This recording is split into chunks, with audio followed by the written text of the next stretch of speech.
"I promise you patience," he said, an older millionaire with eyes full of tenderness, and she, young and pure, felt safe for the first time. But what secret was he hiding behind that promise? "Tell me, where are you watching from? And if you want to know how this story ends, subscribe to the channel and leave a like. You won't regret it." Life's greatest upheavals often arrive disguised as simple details, moments we might easily overlook if fate hadn't decided otherwise. That morning, a veil of autumn mist enveloped New York in a gentle melancholy, transforming the city that never sleeps into an impressionist painting with blurred contours. Emily Taylor stretched in her narrow bed, listening to the familiar sounds of the apartment she shared with two roommates in Brooklyn. At 20, her delicate features still preserved the freshness of youth that hasn't yet experienced life's great storms. Her eyes, flecked with amber, fixed on the peeling ceiling, while the first light of dawn filtered through the cheap curtains. As she headed toward the kitchen to prepare her morning coffee, she noticed it. A cream-colored envelope slipped under the front door. Her name was calligraphed with an elegance that contrasted with the simplicity of their apartment. Emily knelt to pick it up, her slender fingers brushing the quality paper. Her heart inexplicably accelerated, as if part of her already sensed the importance of this moment. Inside, she discovered a first-class plane ticket to the Hamptons, accompanied by a handwritten note containing just 6 words. "You deserve to discover the world." No signature, but she didn't need one. That assured elegant handwriting, she would recognize it among thousands. The same that graced the generous checks that arrived each month since she had accepted this singular arrangement with Michael Bennett 6 months earlier. The flight was scheduled for that very day, departing in 6 hours. Emily remained motionless, the paper trembling slightly between her fingers. In her head, a whirlwind of memories retraced the improbable path that had led her to this moment. "Another gift from your mysterious benefactor." The voice of Kate, her roommate, made her start. Leaning against the doorframe, with a steaming cup of tea in her hands, the young woman observed her with a mixture of curiosity and concern. "The Hamptons this time. Will you accept?" Emily gently caressed the ticket, feeling under her fingers the weight of possibilities it represented. "I don't know," she murmured, her voice barely audible. "It's not as simple as it seems." Outside, the rain began to fall, beating against the windows in a hypnotic rhythm. Emily approached the window, observing the passers-by hurrying along, umbrellas opening like sudden flowers in the grey landscape. She thought of Michael, wondering if he was watching the same rain from the bay windows of his Upper East Side townhouse. "Sometimes," she said finally, as if speaking to herself, "I wonder if we can truly choose our destiny, or if certain encounters are inevitable, like appointments set by the universe long before our birth." The ticket to the Hamptons lay on the kitchen table, seemingly innocent, but Emily knew that this simple rectangle of paper represented much more than a journey. It was an invitation to dive into the unknown, to definitively cross an invisible border between the life she knew and the one that perhaps awaited her. And behind all this, there was that man, Michael Bennett, whose existence had upended hers in a way she could never have anticipated. The vast galleries of the Metropolitan Museum of Art echoed with the respectful murmurs of visitors when Emily first glimpsed Michael Bennett 6 months earlier. It was a rainy Thursday in April, and she was guiding a group of European tourists through the American art section. Michael stood slightly apart, contemplating Edward Hopper's Nighthawks, with an intensity that immediately struck her. He wasn't frantically photographing like the other visitors. He observed, motionless, as if trying to decipher a hidden message in each brushstroke. Tall, shoulders straight in a perfectly tailored navy suit, he exuded a presence that seemed simultaneously powerful and vulnerable. When the group dispersed, Emily noticed he remained in the same spot, his eyes still fixed on the canvas. Driven by a curiosity she couldn't explain, she approached. "It's different in person, isn't it?" she said softly. "Reproductions never capture that particular light." He turned his head toward her, surprised. His deep brown eyes seemed to evaluate her for a moment before a discreet smile softened his features. "Indeed," he replied, his deep voice carrying the patina of years and a certain melancholy. "Reproductions show us what we want to see. The original forces us to confront what's really there." There was something in his way of speaking, a mix of intelligence and sensitivity, that immediately intrigued her. Emily, usually reserved with strangers, found herself engaging in a conversation about the symbolism in Hopper's work. "Do you work here?" he finally asked after she had shared a little-known anecdote about the painting. "Tour guide," Emily replied with a small smile. "Art history student the rest of the time." "You speak about the painting as if you know it personally," he observed. She shrugged slightly. "I believe I do in a way. Seeing it almost daily, you develop a relationship with these works. They become silent friends." A spark of interest lit up his gaze. "That's a beautiful way of seeing things. I'm Michael Bennett." "Emily Taylor," she responded, shaking his hand, noting the warmth of his palm against hers. That day, she couldn't have known that this man with slightly silver temples, this perfect stranger who contemplated Hopper with such gravity, would upend the course of her existence. The following week, he returned. Then the next. Every Thursday at 3 o'clock sharp, Michael appeared in a different gallery as if by chance, always alone, always elegantly understated. Their conversations invariably began around a work of art, then drifted to more personal subjects, her studies, her dreams, her family. He listened with an attention that unsettled her, as if every word she uttered was of capital importance. Emily found herself waiting for these Thursdays with growing impatience, mentally preparing anecdotes about the museum's new acquisitions, just to see that gleam of interest in his eyes. One May afternoon, as a sudden downpour transformed New York into a labyrinth of shimmering puddles, Michael suggested they have coffee at a small cafe near Bryant Park. Her hair damp from the rain, Emily accepted, driven by a curiosity she didn't yet dare name otherwise. The cafe buzzed with conversations and the clinking of cups on saucers. Seated across from Michael, Emily observed the rain beating down on Bryant Park, creating a translucent curtain that separated their warm refuge from the outside world. "May I ask you something personal, Emily?" Michael's voice brought her back to the present moment. She nodded, intrigued. "Why do you work as a guide? I sense that you could do so much more." The question caught her off guard. She rotated her cup between her fingers, searching for words. "My parents came from New England 25 years ago, with almost nothing. They worked tirelessly to give me a chance to study." She paused, her gaze momentarily lost in the black coffee.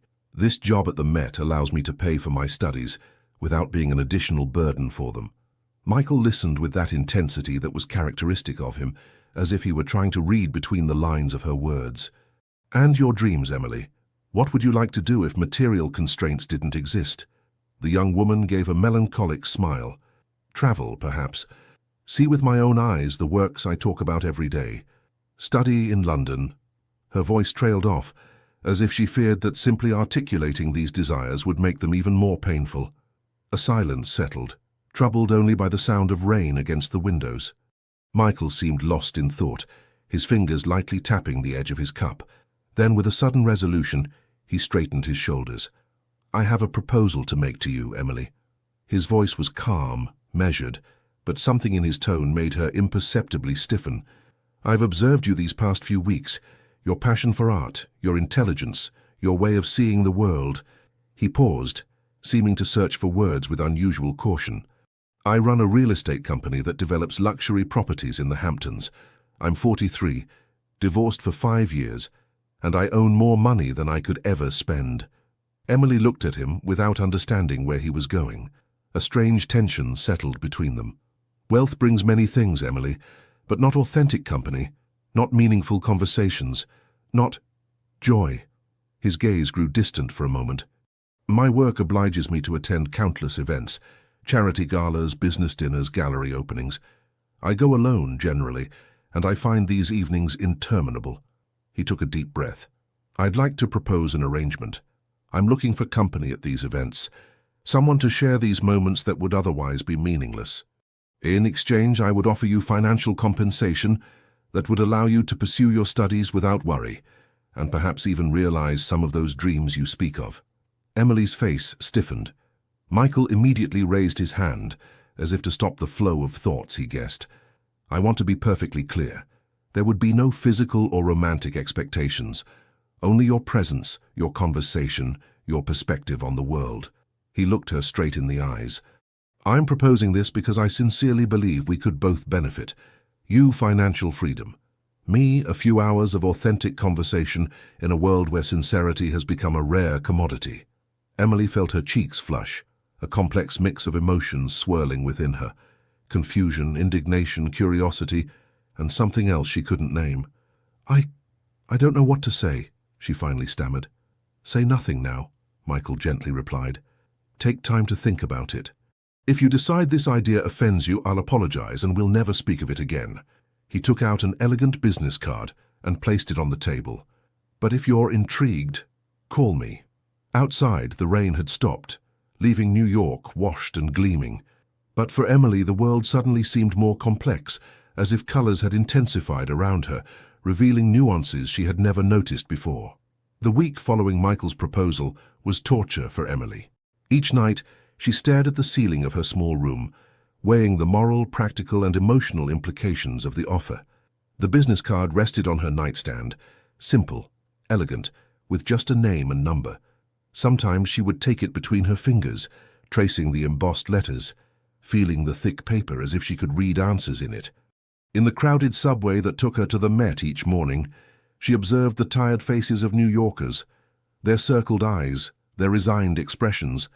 How many of them had had to compromise to survive in this city, as magnificent as it was merciless? How many had given up their dreams out of necessity? One evening, she visited her parents in their small apartment in Queens. Her mother, Sarah, was preparing a meatloaf whose aroma filled the narrow kitchen. Her father, Robert, had just returned from his work at a construction site, his calloused hands testifying to decades of labor.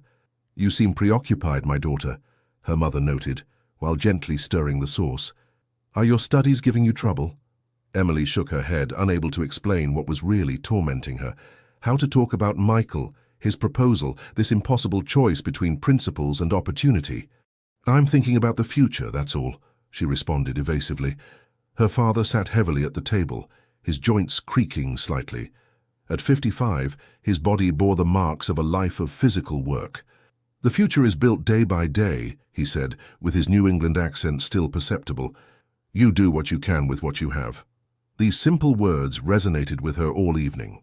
Observing her parents, their quiet dignity, their worn hands, the discreet pride in their eyes when they spoke of her studies, she felt a wave of gratitude mixed with guilt. They had sacrificed everything for her, and now she was considering an arrangement that she knew would deeply shock them if they knew its nature. Returning home, Emily found Kate and their other roommate, Jessica, in the midst of a discussion in the kitchen. "Oh, Emily," exclaimed Jessica. "We were just talking about you. The agency just raised the rent. It's going to be complicated for next month." Emily felt a weight settle in her stomach. It was always the same story, counting every dollar, worrying about every expense, indefinitely postponing the simplest pleasures. That night her decision slowly crystallized. It wasn't just for her, she realized. It was also to lighten her parents' burden, to no longer be that constant source of worry.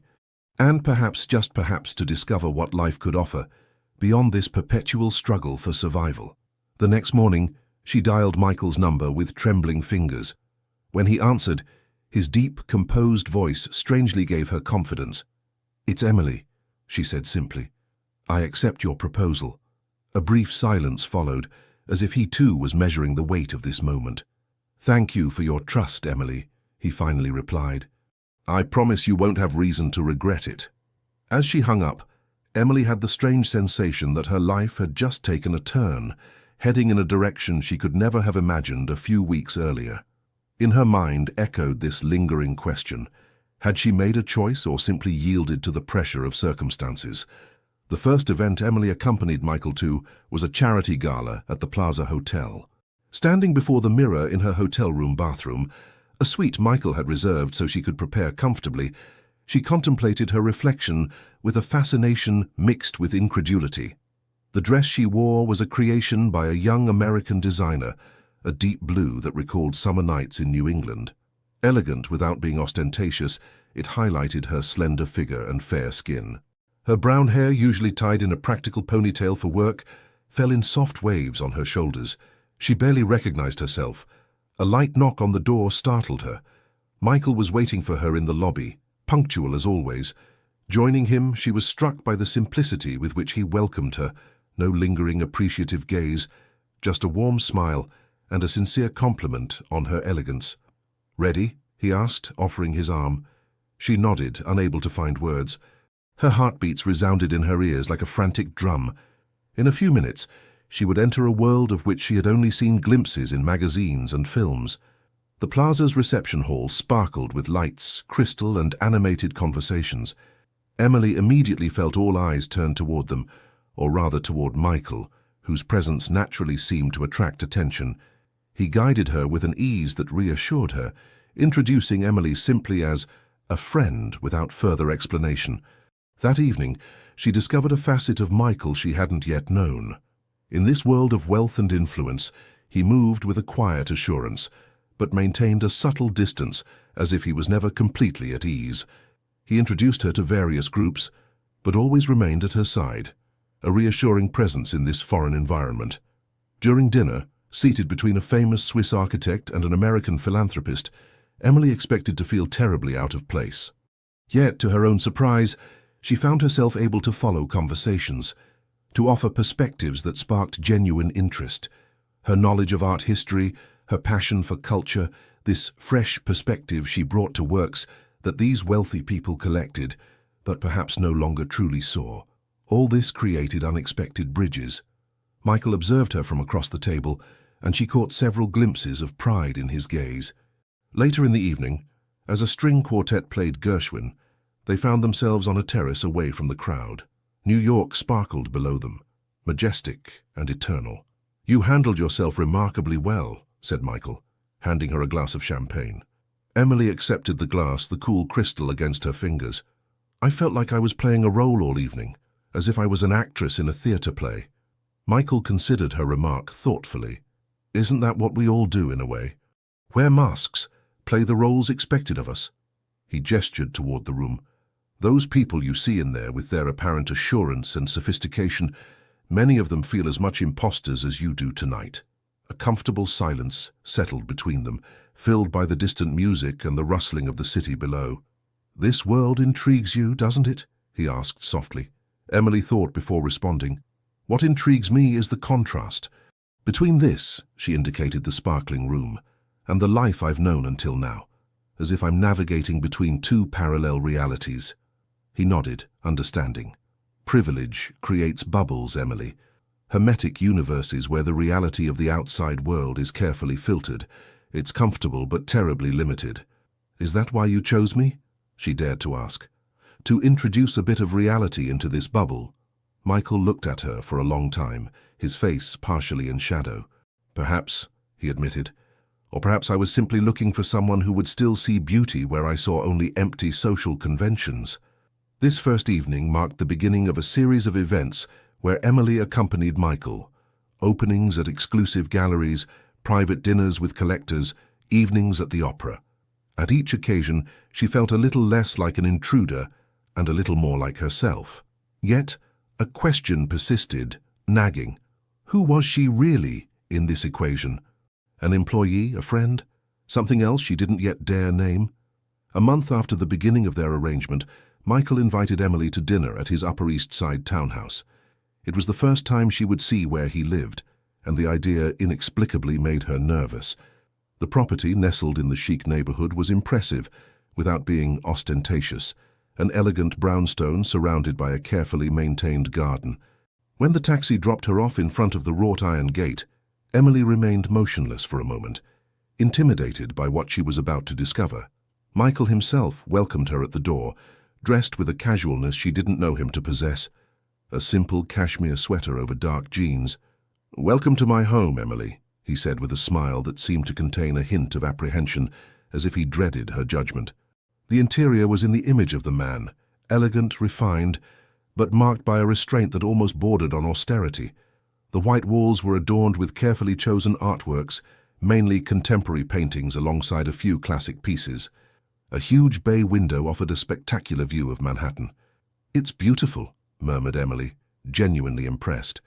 "It's big, especially," replied Michael with a touch of self-deprecation. "Too big for a man alone." He showed her the main rooms, avoiding certain areas of the house in a way that awakened Emily's curiosity, but which she didn't dare question.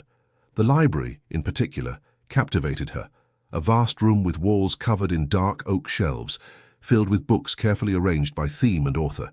"Have you read them all?" she asked, amazed, lightly stroking the spine of a leather-bound volume. Michael smiled. "Not all. Some are still waiting their turn. Others are old friends I revisit regularly." They dined on the terrace, served by a discreet housekeeper who quickly withdrew after bringing the dishes. The cuisine, simple but exquisite, was accompanied by a wine whose origin Michael explained to her with passion. "You've never spoken to me about your work," Emily remarked as they savored a light dessert. Michael took time to consider her question. "That's because it's not particularly interesting," he finally said. "I inherited the family business 15 years ago when my father fell ill. We developed luxury properties, mainly in the Hamptons." He made a vague gesture with his hand as if to minimize this success. "I simply had the luck to be born into the right family." "I don't think it's that simple," Emily gently objected. "Inheriting a business and making it prosper are two different things." He looked at her with surprise, as if no one had ever made this remark to him. "Perhaps you're right, but sometimes I wonder if I chose this life or if it chose me." A shadow passed over his face, and Emily felt they were approaching more personal territory. Encouraged by the evening's intimate atmosphere, she dared to ask the question that had nagged her since their first meeting at the Met. "Why me, Michael, among all the people you could have chosen for this arrangement?" He remained silent for so long that she thought she had made a mistake. Then slowly he rose and invited her to follow him. He led her to a small room adjacent to the main living room, which he hadn't included in the tour. It was an intimate studio, with walls lined with black and white photographs, portraits mainly, captured with obvious sensitivity. In the center of the room, a professional camera rested on a tripod. "Photography," he explained, "has been my passion since adolescence. Long before I took the reins of the family business, I dreamed of becoming a photographer." He indicated the images.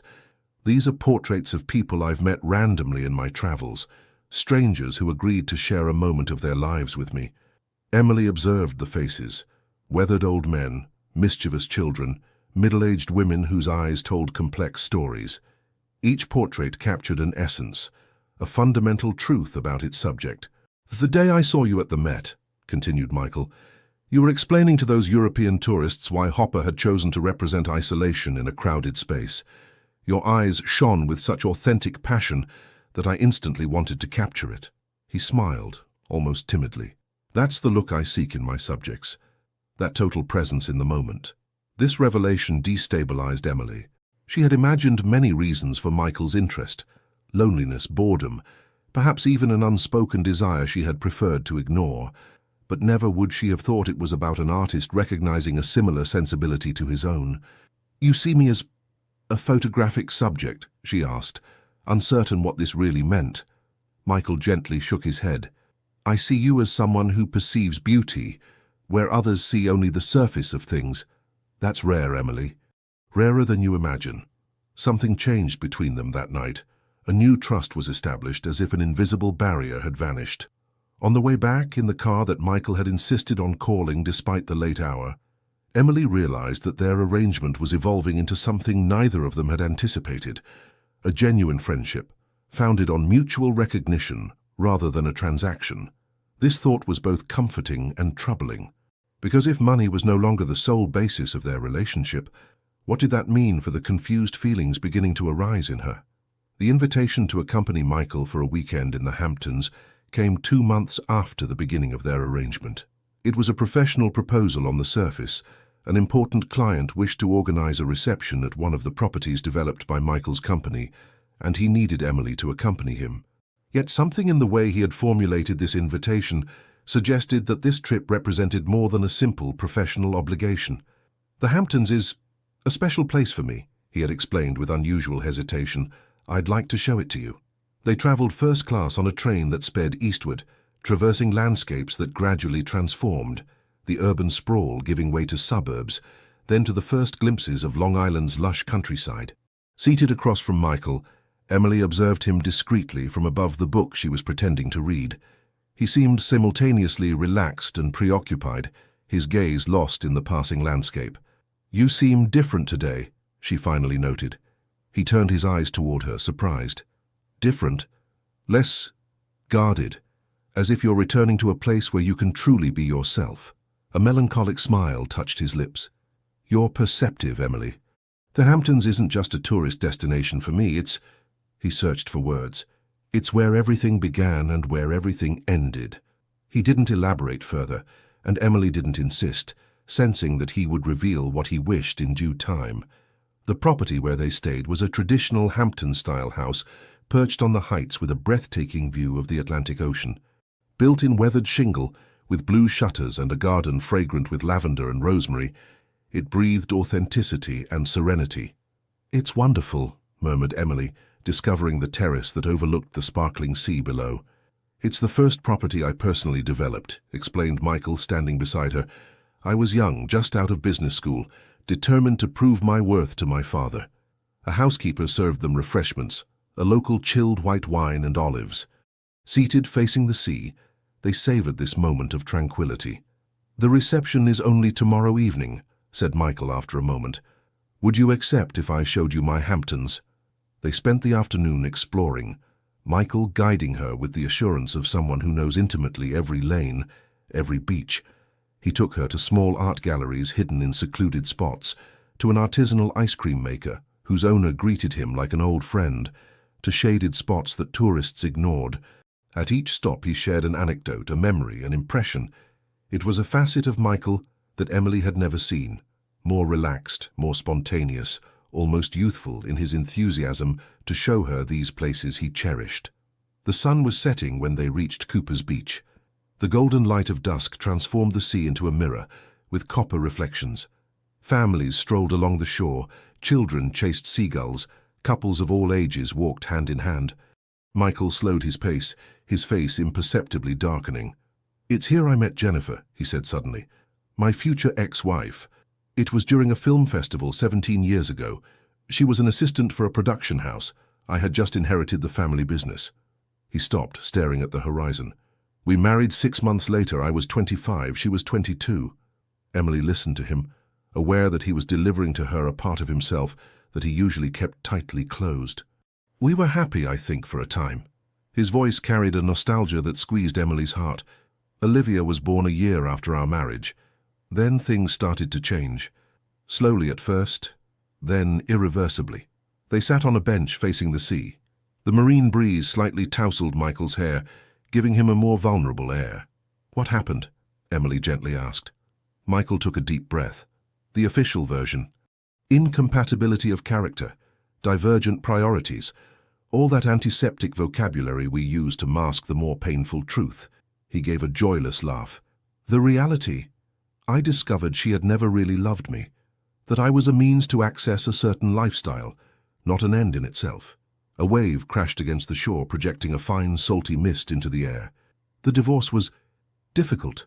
Jennifer obtained a substantial alimony, primary custody of Olivia, and the house in Manhattan we had just renovated.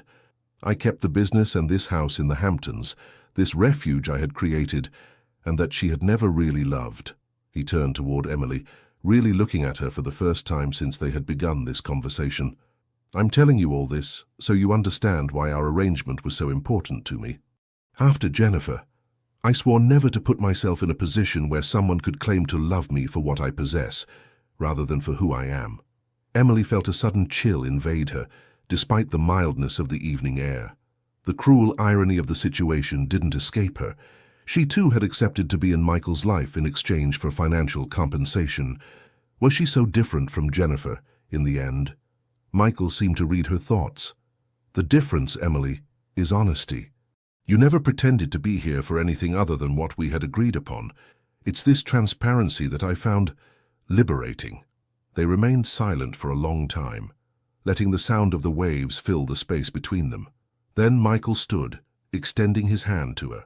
Come, there's one last place I'd like to show you. He led her to a small restaurant hidden in a steep lane in Sag Harbor.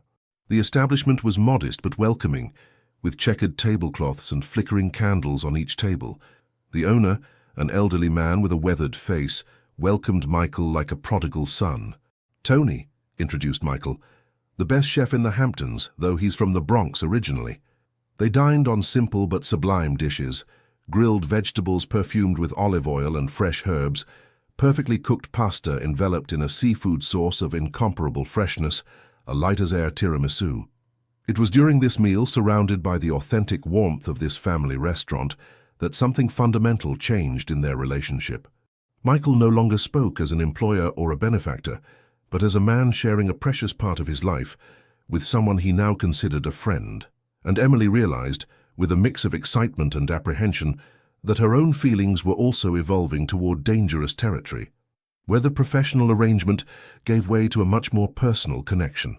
On the way back to the house, walking side by side in the moonlit lanes, Emily wondered where this transformation would lead them, and if the transparency that had initially defined their relationship could survive this new emotional complexity. The shock of the meeting with Olivia came 2 weeks after their return from the Hamptons. Michael had invited Emily to dinner at the townhouse to discuss his wish for her to accompany him to an important charity gala in London the following month. Nothing suggested that this evening would be different from previous ones. When the door opened, it wasn't Michael but a teenager with a penetrating gaze who greeted her. Tall for her age, with the same intelligent eyes as her father, she observed Emily from head to toe with barely veiled hostility. "You must be my father's new distraction," she said without preamble, her teenage voice laden with contempt. "I'm Olivia." Emily was taken aback, caught off guard by this unexpected arrival and aggressive tone. Michael quickly appeared behind his daughter, his face tense. "Olivia, please," he said with gentle firmness. "Emily is my guest." "Of course she is," replied Olivia, with a smile that didn't reach her eyes. "She always is, isn't she?" The tension was palpable as they settled in the living room. Michael briefly explained that Olivia had come to spend the weekend with him, an arrangement long planned as part of shared custody. "She was supposed to arrive tomorrow," he specified with an apologetic look toward Emily, "but there was a last-minute change." Dinner was an exercise in forced diplomacy. The housekeeper had prepared a traditional seafood risotto that cooled practically untouched on their plates, while Olivia multiplied her sharp remarks, barely disguised as innocent questions. "So, Emily, how old are you exactly?" she asked, methodically cutting a piece of risotto she had no intention of eating. 20, replied Emily, striving to maintain a neutral tone. Olivia emitted a small, dry laugh. 20. How interesting. You're closer to my age than to Dad's. She turned toward Michael. How did you meet, by the way? I'm curious. At the Met, intervened Michael, his voice calm but firm. Emily works there as a guide. She's also an art history student at NYU. Fascinating, commented Olivia, sarcasm barely veiled. And this professional relationship naturally transformed into what exactly? Emily felt her cheeks flush, as much from embarrassment as from contained anger. She understood Olivia's reaction. Who wouldn't be wary at the sight of a much younger woman alongside their divorced father? But the injustice of the insinuations wounded her deeply. Olivia, intervened Michael with unusual severity, I understand your confusion, but that doesn't justify rudeness. Emily deserves your respect like any of my friends. Olivia set down her utensils with a sharp clack. Your friends, Dad? Is that really what we're calling it now? Her gaze passed from Michael to Emily. Mom told me everything you know. How you pay her to accompany you, an arrangement, right? The silence that followed was deafening. Emily felt the floor give way beneath her feet. How did Jennifer know about their arrangement? And what exactly had she told her daughter? Michael visibly paled but kept his calm. Olivia, what your mother told you is incomplete. Emily and I indeed started with a professional arrangement, but our relationship has evolved into a sincere friendship. Olivia rose abruptly, her chair scraping the floor with a discordant noise. A sincere friendship? With a girl barely older than me? Who needs your money? Her eyes shone with angry tears. You're pathetic, Dad. And you, she turned toward Emily. You're no different from all those who preceded you. She left the room, leaving behind a heavy silence. Michael briefly closed his eyes, visibly shaken. I'm sorry, he said finally. Olivia has been through a lot. The divorce was particularly difficult for her. Emily nodded slowly, unable to speak. The confrontation had shaken her more than she wanted to admit. Olivia's accusations, though cruel, weren't entirely unfounded. Hadn't she accepted this arrangement initially for the money? And now that her feelings were evolving, how could she be certain of their authenticity? "I should go," she said softly, rising. Michael made a gesture to hold her back, then reconsidered. "I'll accompany you." The journey to Emily's apartment took place in an uncomfortable silence. In the car, New York's lights streamed by like shooting stars, indifferent to the drama that had just played out. "How does Jennifer know?" Emily finally asked, staring at the road ahead. Michael sighed deeply. "Our social circle is small, Emily. People talk, and Jennifer has always known where to look for information that could harm me." A new silence settled, even heavier. "Is it true?" Emily's voice was barely audible. "What Olivia said, that there have been others before me." Michael kept his eyes fixed on the road, his hands slightly tightening on the wheel. "After my divorce, I tried to rebuild my social life. There were 2 women I dated more seriously, but it wasn't the same thing." "How was it different?" He briefly turned his eyes toward her. "Because with you, Emily, I never had to pretend to be someone I'm not." This response should have reassured her, but it only accentuated the turmoil growing within her. For if Michael saw in her a rare authenticity, she herself was beginning to doubt her own motivations. Where did gratitude end and genuine affection begin? How to untangle feelings born from financial dependence from those born of an authentic connection? When he stopped in front of her building, Michael hesitated, as if he wanted to add something important. But finally he simply wished her good night, promising to call her the next day. Emily slowly climbed the stairs to her apartment, each step seeming heavier than the last. The confrontation with Olivia had done more than ruin an evening. It had highlighted all the contradictions and complications of her relationship with Michael, questions she had carefully avoided until now. Entering her small, silent apartment, she was struck by the contrast with the luxurious townhouse she had just left. 2 worlds, 2 realities, and she, suspended between them, uncertain of her place. That night, Emily found no sleep. The image of Olivia's accusatory face floated before her eyes each time she closed them, and with it, a nagging question.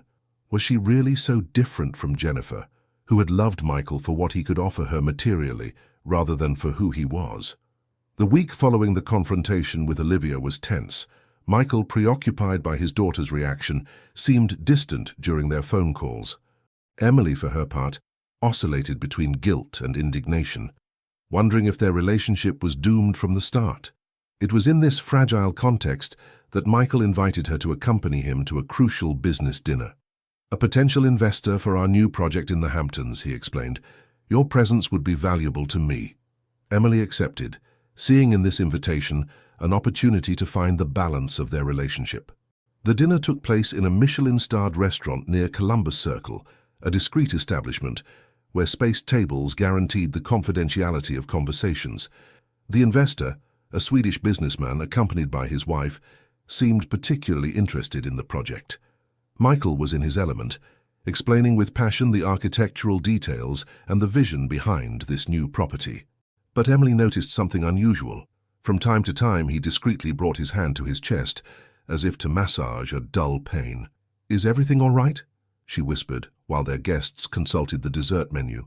"Perfectly," he assured with a smile that didn't reach his eyes. "Just a bit of fatigue." The dinner concluded on a positive note, the investor promising a definitive response within the week. But in the car taking them back toward the Upper East Side, Michael seemed pale, his breathing slightly labored. "You should see a doctor," insisted Emily, alarmed by his appearance. "It's nothing," he repeated. "I just need rest." At the townhouse, he invited her in for a last drink, but they had barely crossed the threshold when he grimaced in pain, leaning heavily against the wall. "Michael!" exclaimed Emily, rushing toward him. "What's wrong?" "In my bathroom," he articulated with difficulty. "The medicine cabinet, white tablets in a labeled bottle." Emily rushed upstairs toward the master bedroom she had never visited before. The adjacent bathroom was spacious, all white marble and dark wood. She opened the medicine cabinet and was stunned by what she discovered. Not 1 or 2 medications, but a veritable personal pharmacy, with bottles carefully arranged and labeled. She quickly found the one Michael had mentioned and ran back downstairs. He was seated in an armchair in the living room, his breathing controlled but visibly uncomfortable. She handed him a tablet with a glass of water, which he swallowed without a word. Gradually, the tension left his face. Color returned to his cheeks. After a few minutes, he seemed almost back to normal. "I owe you an explanation," he finally said, his voice deeper than usual. "What's happening, Michael?" asked Emily, seated on the edge of the sofa, her hands clenched on her knees. He looked at her for a long time, as if evaluating how far he could confide. "I have a heart problem," he finally admitted. "An inherited cardiomyopathy that manifested a few years ago."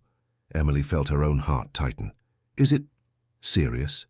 "Let's say it necessitates regular monitoring and certain precautions. The doctors at New York Presbyterian keep close watch on me." He tried to smile, but the effort was visible. "It's not a death sentence, Emily. Just a reminder that time is more precious than I thought." This revelation struck Emily like a physical blow. Michael, this man who had always seemed unshakable to her, carried within him a fragility he had carefully concealed. It explained so many things: his intensity, his way of savoring simple moments, that occasional melancholy that veiled his gaze. "Why didn't you tell me anything?" she asked, hurt by this secret kept so long. Michael sighed. "Because I didn't want you to see me differently, as someone diminished or worse, someone to pity." He paused. "And perhaps also because I feared it would change the nature of our arrangement." "How so?" "Pity, Emily, is a noble but destructive feeling. It erodes equality between people. I didn't want you to stay out of compassion rather than by choice." This response troubled her deeply. For wasn't that exactly what was happening? Hadn't this revelation about his fragile health just completely transformed her perception of him? "Does Olivia know?" she asked softly. Michael shook his head. "No, only my doctors and now you. I don't want her to worry. She's already been through enough trials." A silence settled, filled with unspoken words and unanswered questions. Emily observed Michael, now seeing beyond the facade of the accomplished businessman. He appeared more human, more vulnerable, and paradoxically, even stronger for having carried this burden in silence. "I think I should head home," she finally said. "You need rest." Michael nodded, visibly exhausted by this episode and confession. "Emily," he called as she headed toward the door, "what you discovered tonight, it doesn't change anything in our arrangement if you don't wish it to." She stopped, her back to him, unable to look at him as a truth imposed itself on her with painful clarity. Their arrangement was already obsolete. For how to maintain a transactional relationship when much more complex feelings had taken root? "Good night, Michael," she said simply, before stepping out into the New York night. In the taxi that took her back to her apartment, Emily felt silent tears running down her cheeks. The discovery of Michael's illness had provoked an emotional storm within her. Beyond concern for his health, she was confronted with a heart-rending question. Were her nascent feelings for him authentic, or simply the product of their unusual arrangement, now complicated by this new vulnerability? And more troubling still, if she stayed by his side, how could she ever be certain that it was by genuine choice, and not by a toxic mixture of gratitude, financial dependence, and now, compassion? The taxi stopped in front of her building, but Emily remained motionless for a long moment, unable to get out, as if this simple movement would symbolize a decision she wasn't yet ready to make. The crisis arrived without warning, like all true tragedies. One November morning, as New York awakened under a low grey sky, Emily's phone rang at dawn. Her mother's trembling voice resonated on the other end of the line. "Your father had an accident at the construction site," announced Sarah, struggling to keep calm. "A fall from scaffolding in Queens." Emily's world tilted in an instant.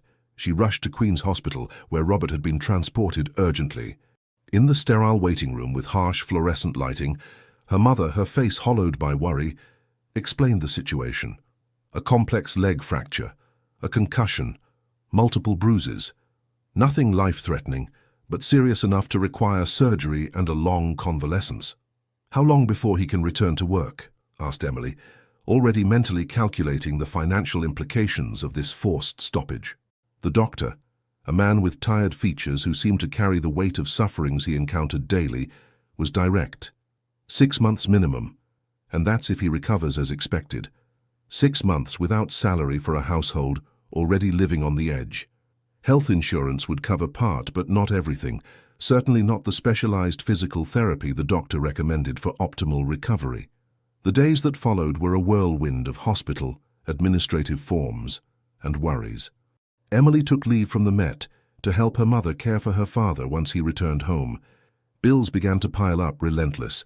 The money Michael paid her monthly, generous in normal times, proved insufficient in the face of this avalanche of unexpected expenses.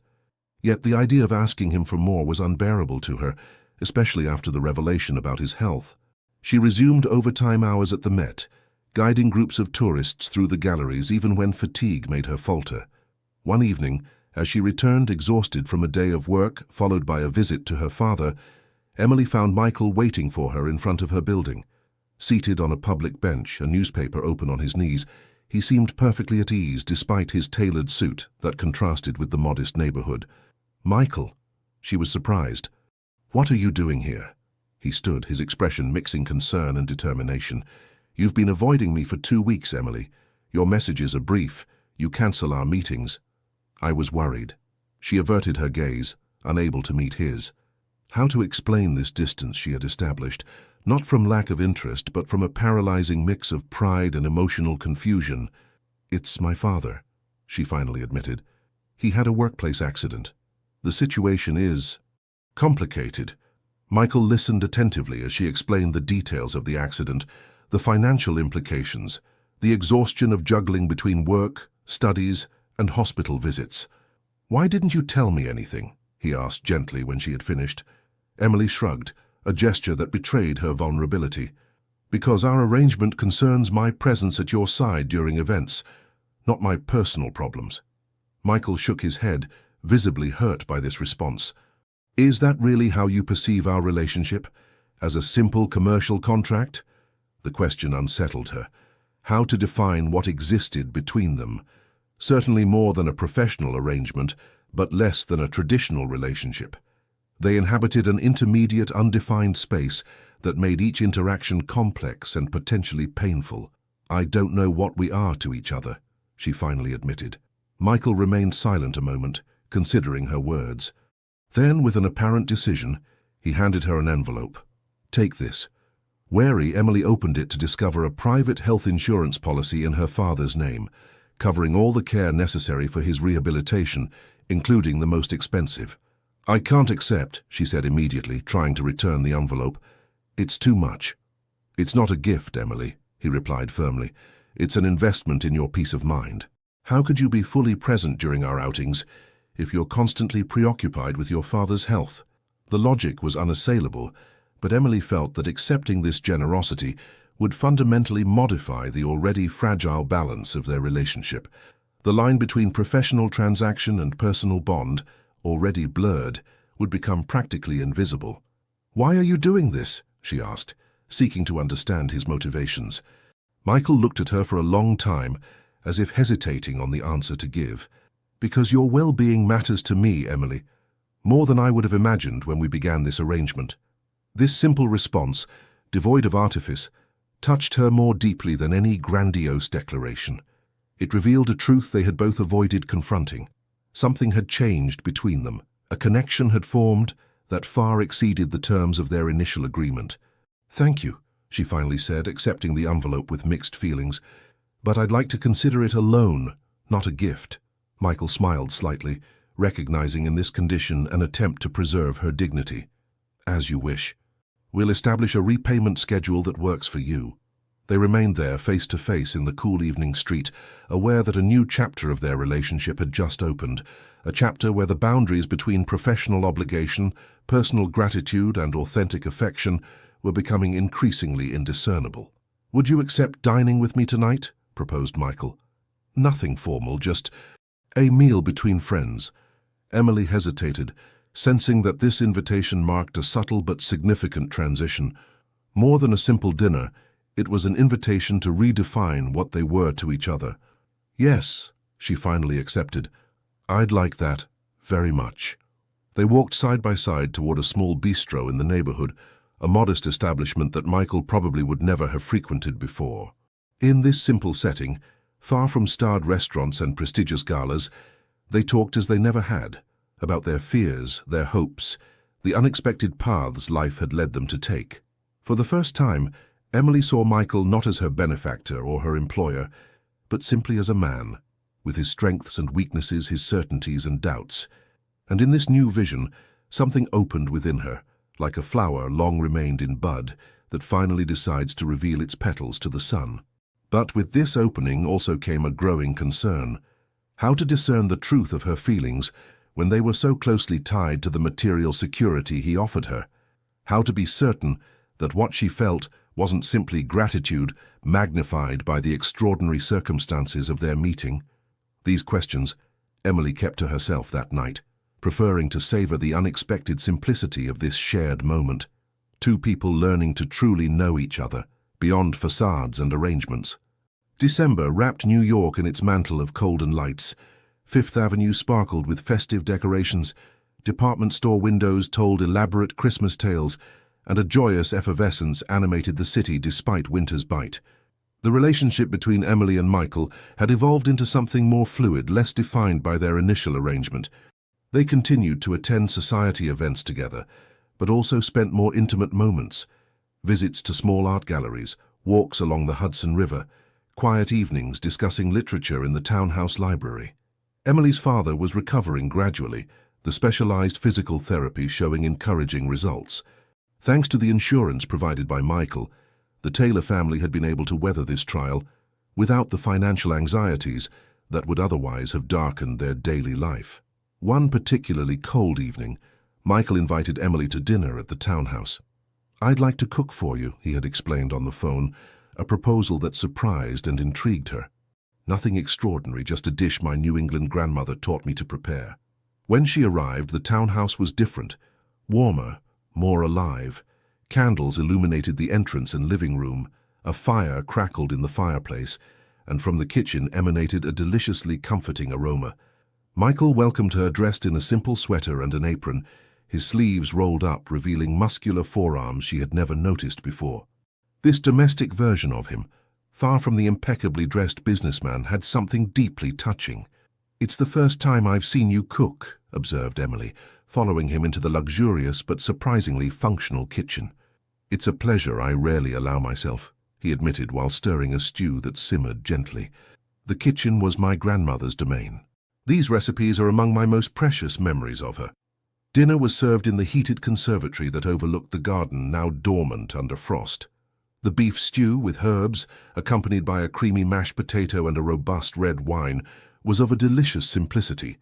"It's wonderful," Emily sincerely appreciated. "You can taste the love in every bite."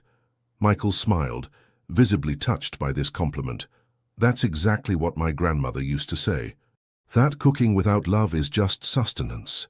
The conversation drifted to childhood memories, family traditions, those small rituals that shape our identity.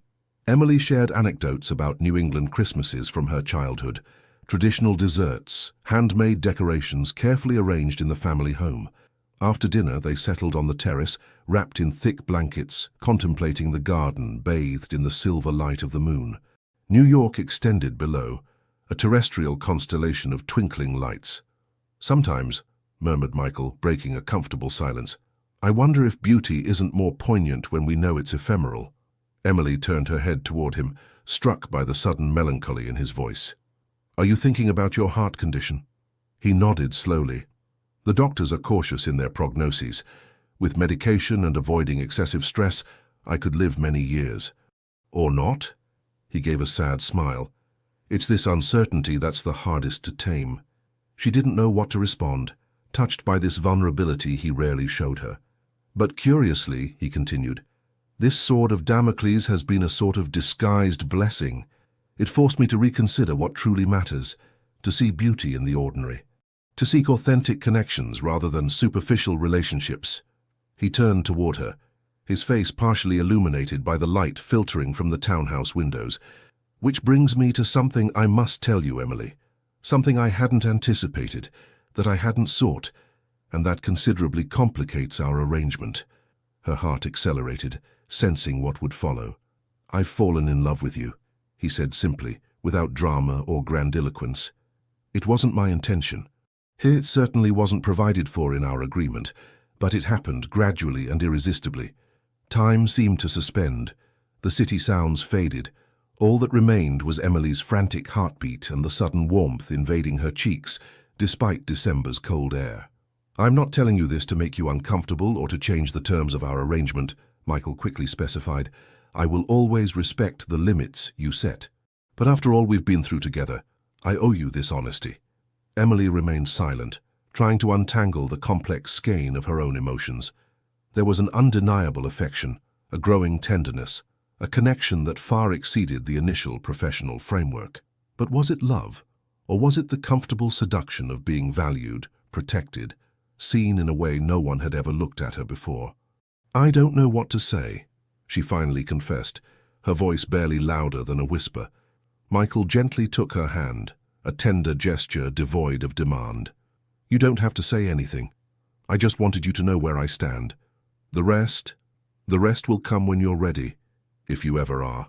They remained thus, hand in hand, contemplating New York that continued to live and breathe below, indifferent to the silent drama playing out on this terrace. The moon slid slowly across the winter sky, a silent witness to this pivotal moment. Emily knew she was at a crossroads. Before her opened several paths, each leading to a radically different future, and for the first time since the beginning of this extraordinary adventure with Michael, she felt that the decision belonged fully to her, not dictated by economic necessity or circumstances, but by what she truly wanted for herself. This new freedom was as exhilarating as it was frightening, for how to be certain that her nascent feelings for Michael weren't colored by gratitude or illusion? How to know if what she felt would withstand the test of an ordinary relationship without the exceptional framework that had shaped their meeting? These questions swirled in her mind as the night deepened around them, wrapping the townhouse in a muffled silence where only persisted the beating of two hearts, uncertain of the rhythm to follow. The explosion came one January morning, without warning. Emily was preparing breakfast when her phone vibrated frantically, a succession of messages from Kate, then from several classmates at NYU, all containing links to an article in a tabloid magazine. Opening the link, she felt the floor give way beneath her feet. The article, titled "The Arrangement Behind the Scenes of the Liaison Between a Real Estate Magnate and His Young Protégé," detailed the nature of her relationship with Michael. Photos of them at various events illustrated the text, accompanied by barely veiled insinuations about the transactional nature of their relationship. More troubling still, the article mentioned details that only a very restricted circle knew: the exact financial compensation, the conditions of their initial arrangement, even references to Michael's fragile health. Trembling, Emily immediately called Michael, but fell on his voicemail. In a state near panic, she went directly to the Upper East Side townhouse. The housekeeper opened for her, her face grave. "Sir is in his study with his lawyer," she informed her. "He's expecting you." Michael was standing by the window, his back rigid, while a middle-aged man in a dark suit consulted documents on the coffee table. He turned at her entrance, his expression unreadable. "Emily," he said simply, his voice controlled but tense. "You've seen the article, I presume?" She nodded, unable to speak, overwhelmed by a toxic mixture of shame, anger, and confusion. "I present Attorney Reynolds, my lawyer," continued Michael with forced calm. "He's advising us on the best way to handle this situation." The lawyer greeted her with a professional nod. "Miss Taylor, we're evaluating legal options against this flagrant violation of privacy." "How did they obtain this information?" Emily finally asked, her voice barely audible. Michael and the lawyer exchanged a meaningful look. "We have good reason to believe the source is Jennifer, my ex-wife," explained Michael. "She has always maintained contacts in certain journalistic circles." The revelation struck Emily like a slap. Olivia's mother, this woman she had never met but whose shadow constantly hovered over her relationship with Michael, had deliberately sought to destroy them. But why now, she wondered, trying to understand this calculated cruelty. Michael sighed, passing a weary hand over his face. "It appears Jennifer recently learned about my heart condition. This information probably triggered her decision. She'll use it to claim full custody of Olivia," completed the lawyer, direct and pragmatic, arguing that exposing her daughter to an inappropriate relationship and the stress linked to her father's precarious health create an unstable environment. Emily sank into a chair, stunned by the implications. Not only was her own reputation being dragged through the mud, but she was now being used as a weapon in a legal battle that could deprive Michael of his daughter. The article also mentions your mother, Michael gently added. Certain insinuations about her past. Emily froze. My mother? What does she have to do with this? Michael handed her a tablet open to the article. A particular paragraph was highlighted.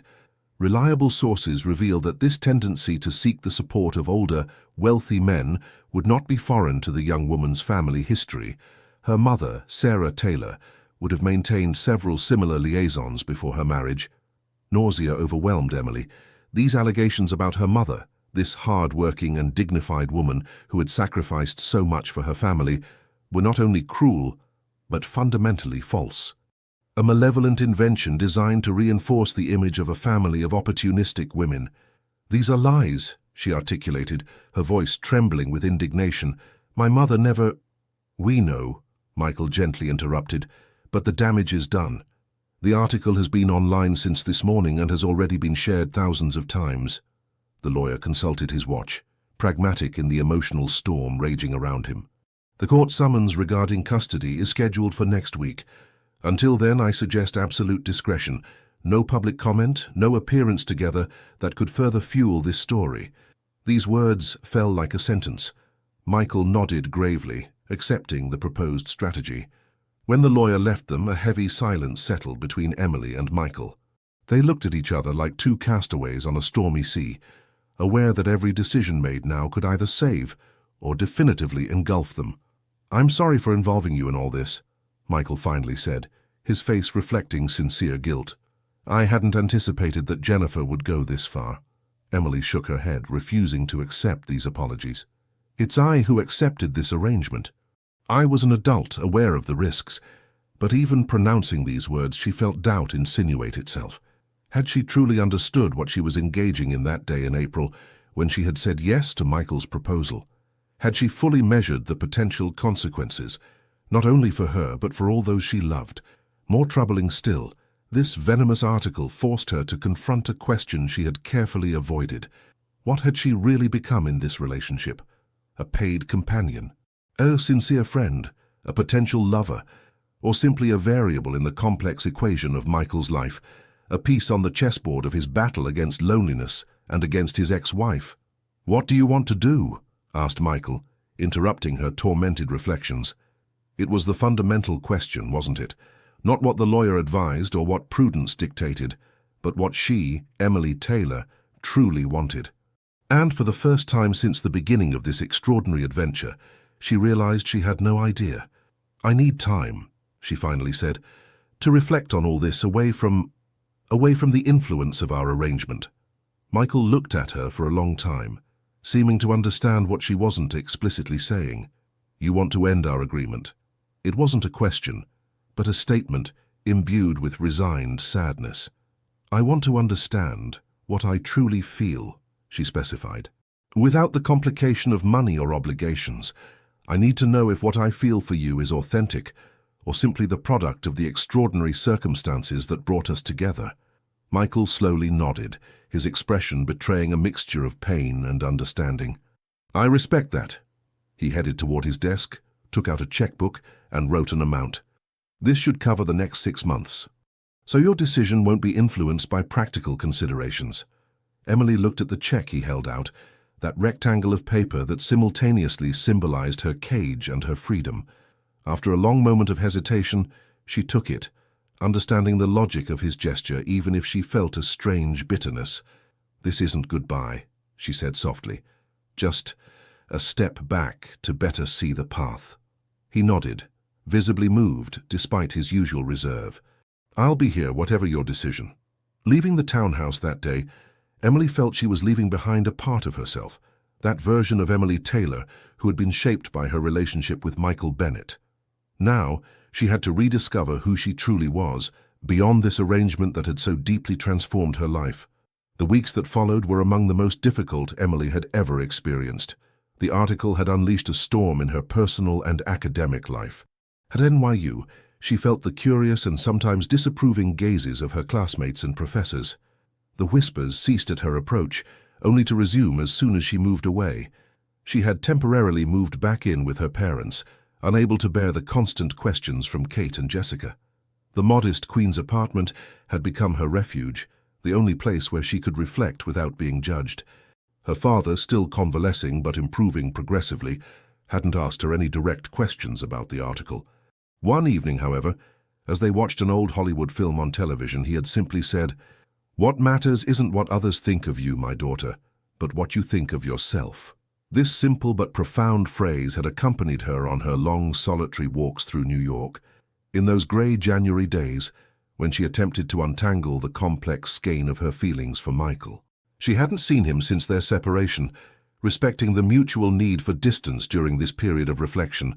He had sent her a brief message after the court hearing regarding Olivia's custody. "I obtained maintenance of shared custody. Thank you for your discretion. I hope you are well." These formal words poorly hid the emotion she sensed behind them. She missed Michael, not the arrangement or the material comfort it provided, but the man himself, his insightful observations, his subtle humor, his way of listening to her, as if every word she uttered was of capital importance. One February morning, as the first timid signs of spring began to appear in Central Park, Emily realized she had reached a point of clarity in her reflections. It wasn't a sudden revelation, but rather the culmination of weeks of painful introspection. She now knew that her feelings for Michael had evolved well beyond gratitude or dependence. What she felt was deeper, more authentic, a connection based on a mutual recognition of their vulnerabilities and strengths. But she also knew that for this connection to have a chance to blossom into something lasting, she first had to completely free herself from the shadow of their initial arrangement. That day, she made two important decisions.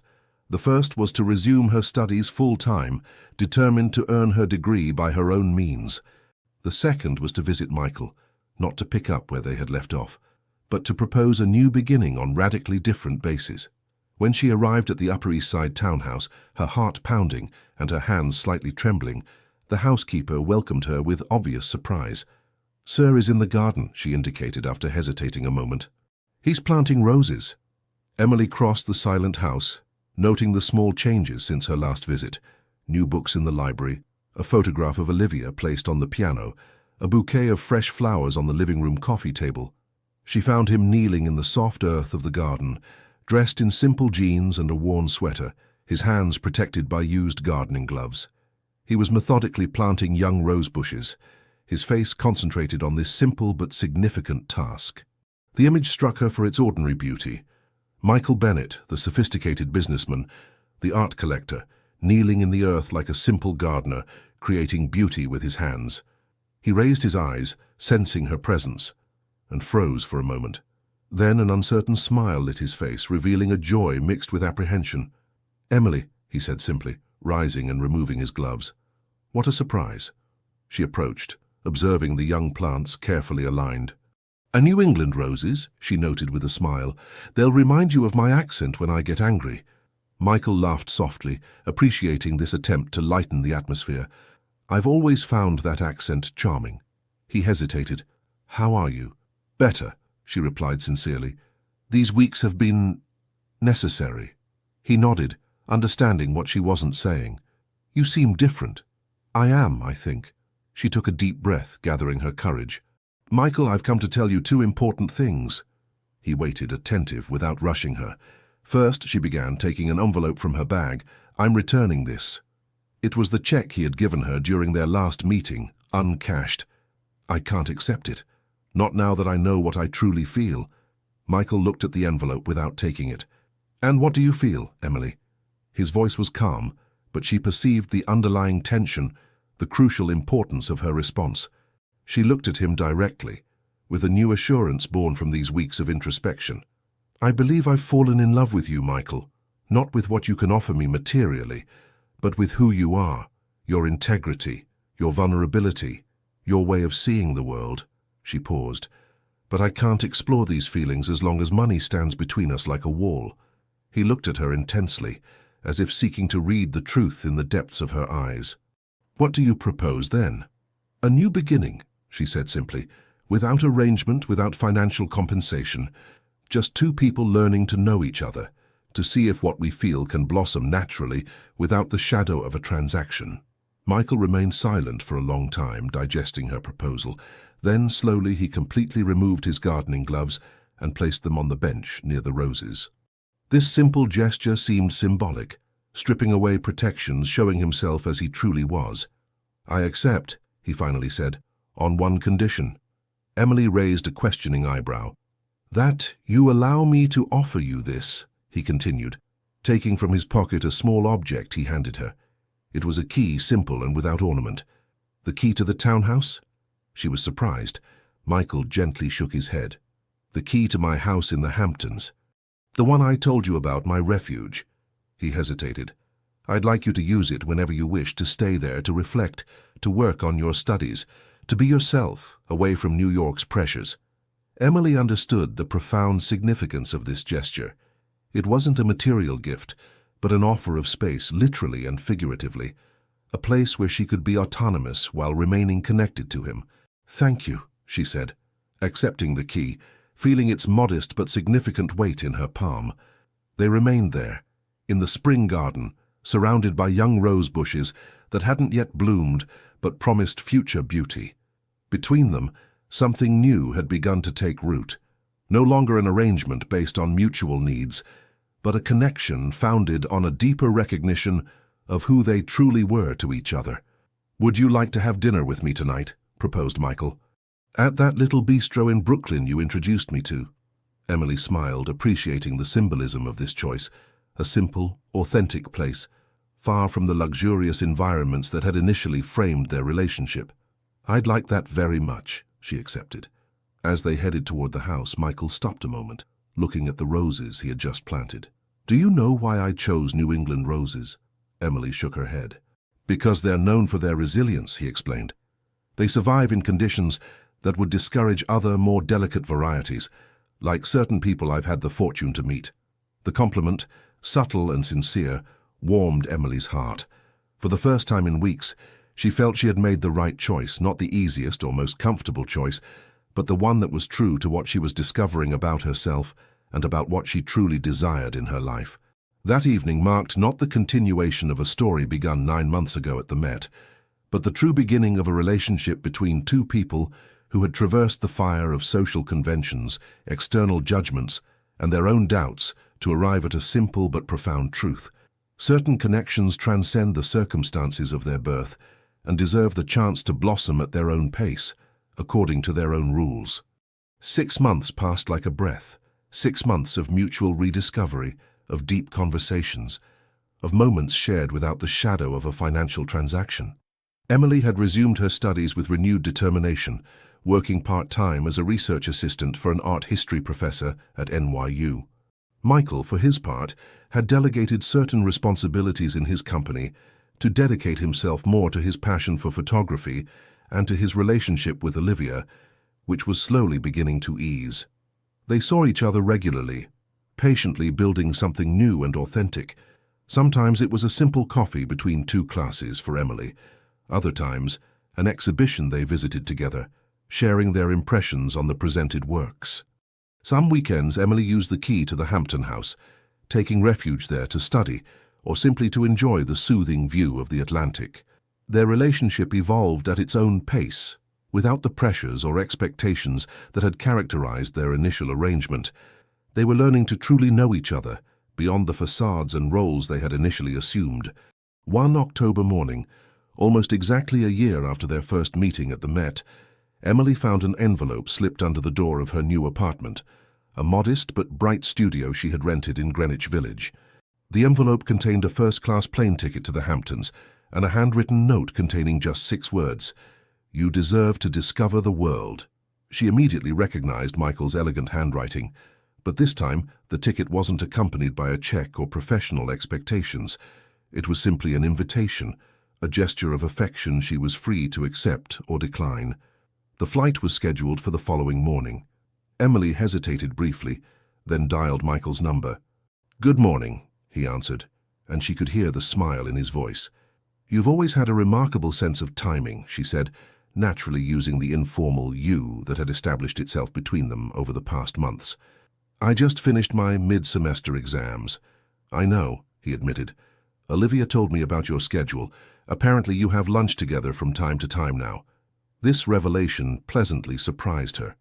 Olivia, who had been so hostile at the beginning, had gradually lowered her guard, especially after understanding that the relationship between her father and Emily had evolved into something more authentic.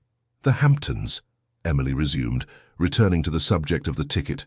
"Why now?" "Because it's the anniversary of our meeting," explained Michael, "and because I'd like to show you a place that represents a new beginning for me. But you're free to refuse, of course." Emily smiled, touched by this attention. "I accept with pleasure."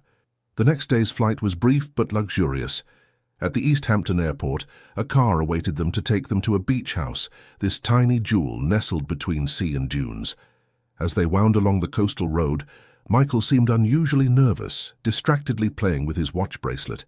"You seem preoccupied," observed Emily, gently placing her hand on his. He smiled at her, his eyes reflecting a mix of emotions she couldn't quite decipher. "I'm just reflecting on all that's happened this year, on how much my life has changed since I met you." The car stopped in front of an elegant building overlooking the ocean. Luxury boats gently rocked on the deep blue water, while the autumn sun bathed the Hamptons in a golden light. "Here it is," announced Michael, getting out of the car. "My latest project." He led her through a majestic hall to a private elevator that took them to the top floor. When the doors opened, Emily was speechless. The apartment that stretched before her was a marvel of modern architecture, spacious, bright, with floor-to-ceiling windows offering a breathtaking view of the sea and beach. But what really struck her was the subtle but undeniable presence of details that evoked their shared memories. On the walls, black and white photographs captured by Michael. The Met in the rain, Cooper's Beach at dusk, Central Park in autumn. In the integrated bookcase, she recognized some of her favorite books they had discussed together. And on the terrace, pots of lavender and thyme recalling her New England childhood. "What is this?" she asked, moved by this attention to detail. Michael joined her on the terrace, contemplating the view with her. "My new project. Not just real estate, but personal." He hesitated. "I bought this apartment 3 months ago when doctors announced the new treatment was working better than expected." Emily turned toward him, her heart beating. "Your heart?" He smiled, and this smile fully reached his eyes this time. "Stable. Not cured, of course, but the prospects are much better than before." He took her hand. "Good enough for me to consider the future with more optimism." She squeezed his hand, deeply relieved by this news. In recent months, Michael's health had been a constant concern, even if they avoided making it the center of their relationship. "And this apartment is part of this future?" she asked softly.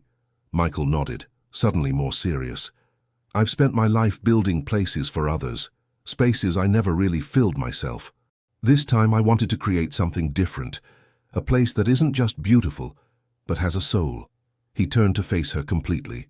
"I'd like you to share this space with me, Emily. Not now, not until you've finished your studies and found your own professional path, but when you're ready if you wish." The sun was beginning to descend toward the horizon, tinting the sea with copper and golden reflections. Emily felt an intense emotion invade her.